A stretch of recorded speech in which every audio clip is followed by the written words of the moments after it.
আসসালামু আলাইকুম everyone, welcome back to my channel. আজ আমি আপনাদের সঙ্গে চিকেন কারি রেসিপি শেয়ার করব। এই রেসিপিটা আমরা প্রায় বাড়িতে বানিয়ে থাকি, খেতে অনেক ভালো লাগে ও অনেক টেস্টি হয়। আশা করছি আপনাদেরও খুব ভালো লাগবে। চিকেন কষার বানানোর জন্য প্রথমে আমি এখানে মাংসটা ভালোভাবে ধুয়ে পরিষ্কার করে নিয়েছি ও চিকেনগুলো ছোট ছোট করে কেটে নিয়েছি। এবার প্রথমে চিকেনটাকে আমি ভেজে নেব। এখানে আমি কড়াইয়ে পর্যাপ্ত পরিমাণ তেল দিয়েছি। তেল গরম হলে চিকেনগুলো দিয়ে দেব।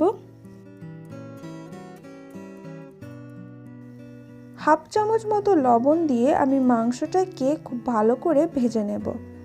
রান্নার আগে চিকেন যদি এভাবে আপনারা ভেজে নিতে পারেন তাহলে কিন্তু চিকেনটা রান্নার পর গলে যায় না ও খেতেও অনেক ভালো লাগে। চিকেনটা আমি ব্রাউন কালার হওয়া পর্যন্ত ভেজে নেব।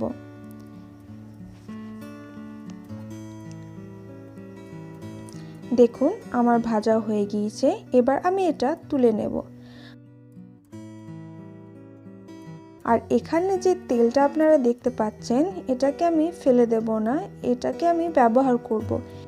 কিন্তু আপনাদের যদি হার্টের কোনো সমস্যা থাকে তাহলে এই তেলটা ব্যবহার করবেন না, কারণ এটা হচ্ছে চিকেনের পুরো ফ্যাট, মানে চিকেনটার মধ্যে যত চর্বি ছিল সব গলে কিন্তু এখানে দাঁড়িয়ে গেছে। তাই এটাকে যদি আপনারা অ্যাভয়েড করতে পারেন তাহলে তো খুবই ভালো হয়, কিন্তু আমার মনে হয় এটার জন্যই চিকেনের টেস্টটা খুব ভালো আসে, তাই আমি দিচ্ছি। আপনারা চাইলে এই তেলটা অ্যাভয়েড করে নিতে পারেন। এবার আমি একটা কড়াইয়ে চিকেনের তেলটা দিয়ে দিচ্ছি। আমার এখানে চিকেনের তেলটার পরিমাণ বেশি আছে, তাই এখানে আমি আলাদাভাবে আর কোনো তেল অ্যাড করলাম না। তেল গরম হলে এখানে দিয়ে দিচ্ছি ছোট ছোট করে কেটে রাখা পেঁয়াজ কুচি ও পেঁয়াজটা আমি ভেজে নেব। দেখুন এখানে আমি পেঁয়াজটা একটু ব্রাউন কালার করে ভেজে নিয়েছি, তবে খুব বেশি লাল করে ভাজা যাবে না, তা না হলে কিন্তু পেঁয়াজটা খেতে তেতো লাগবে। এবার এটার মধ্যে আমি দিয়ে দিচ্ছি 2 চামচ আদা রসুনের পেস্ট। এবার এটাকে আমি একটু নেড়ে নেব যতক্ষণ না আদা রসুনের কাঁচা গন্ধটা চলে যাচ্ছে। আদা রসুনের কাঁচা গন্ধটা চলে গেলে এটার মধ্যে আমি দিয়ে দিচ্ছি অল্প পরিমাণ জল। এরপর এতে দিয়ে দিচ্ছি একটা টমেটোটা আমি কুচি করে কেটে নিয়েছি ও টমেটো দিলেই কিন্তু টমেটোর ওপর একটু লবণ অবশ্যই দেবেন। টমেটোর সাথে যদি লবণ দেওয়া হয় তাহলে টমেটো খুব কম সময়ে গলে যায়। এরপর আমি এতে দিয়ে দিচ্ছি 2 টেবিল চামচ জিরে ও ধনে গুঁড়ো ও হাফ চামচ মরিচ গুঁড়ো, 1 টেবিল চামচ হলুদ গুঁড়ো। এবার মশলাটাকে আমি খুব ভালোভাবে কষে নেব। জলের ওপর যদি মশলা দেওয়া হয় তাহলে মশলা পুড়ে যায় না ও মশলা খুব সুন্দরভাবে কষা হয় ও খুব সুন্দর সেন্ট বের হয়। এখানে যেহেতু আমার তেলের পরিমাণটা বেশি আছে তাই মশলা থেকে তেল বেরোনোর অপেক্ষা করব না।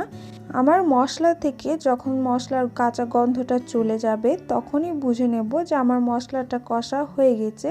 আর যদি আপনাদের মশলা থেকে কাঁচা গন্ধ না যায় তাহলে আরও কিছুটা জল দিয়ে মশলাটা কষে নেবেন।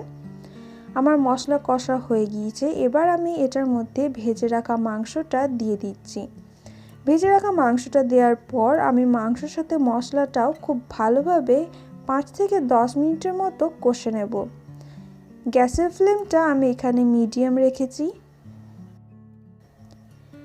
যেহেতু আমি ভাজার সময় লবণ দিয়েছিলাম তাই এখানে কিন্তু লবণটা আপনারা টেস্ট করে তারপরে দেবেন। যদি আপনাদের লবণ কম থাকে তাহলে আরও একটু লবণ দিয়ে দেবেন, আর যদি লবণের পরিমাণটা ঠিকই থাকে তাহলে আর লবণ দেওয়ার কোনো প্রয়োজন নেই। আমার মাংস কষা হয়ে গিয়েছে। এই তো তৈরি হয়ে গেল চিকেন কষা। এটা খেতে অনেক ভালো লাগে। আপনারা বাড়িতে অবশ্যই একবার ট্রাই করে দেখবেন। আশা করছি আপনাদেরও খুব ভালো লাগবে। আমার রেসিপিটি আপনাদের ভালো লেগে থাকলে একটা লাইক করবেন ও কেমন লেগেছে সেটা আমাকে কমেন্ট করে অবশ্যই জানাবেন। ভিডিওটি শেষ পর্যন্ত দেখার জন্য অসংখ্য ধন্যবাদ। অনেক অনেক ভালো থাকবেন, সুস্থ থাকবেন। আল্লাহ হাফেজ।